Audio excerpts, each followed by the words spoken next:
Bonjour à tous, on commence cette revue de presse en France avec l'Olympique de Marseille qui a calé ce samedi face à Angers. Au Vélodrome, les Phocéens n'ont jamais réussi à trouver le chemin défilé contre le SCO, score final 0-0. Ils sont à l'arrêt, résume l'équipe, et concèdent un triste match nul après 6 victoires de suite à domicile en Ligue 1. En manque d'inspiration, les hommes de Villas-Boas devaient faire avec l'absence de Dimitri Payet comme le rappelle la Provence. Un seul être vous manque, titre le journal local. On part en Espagne avec des faits de racisme qui ont marqué la journée d'hier. En effet, Inaki Williams a déclaré après le match de l'Athletic Bilbao contre l'Espagnol qu'il avait été victime de cris de singe lors de sa sortie du terrain à la 70e minute.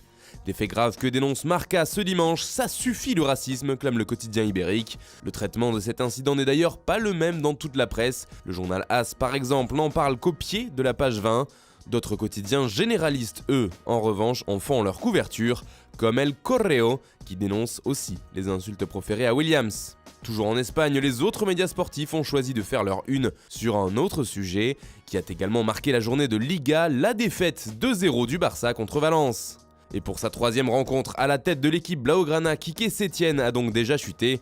Ce qui fait les gros titres en Catalogne forcément. Pour Mundo Deportivo, ils étaient perdus. Un constat qui fait peur au journal Sport, qui n'a pas vraiment apprécié la prestation barcelonaise. Très préoccupant, titre le quotidien. Dans la presse pro-madrilène, en revanche, on y voit plutôt un avantage pour la Casablanca. D'après AS, la voie est libre pour le Real Madrid. D'ailleurs, un joueur merengue fait la une du Daily Express aujourd'hui en Angleterre, il s'agit de Gareth Bale. Selon nos informations du tabloïd, José Mourinho et Tottenham essayeraient de faire revenir l'international gallois là où il avait explosé aux yeux du monde.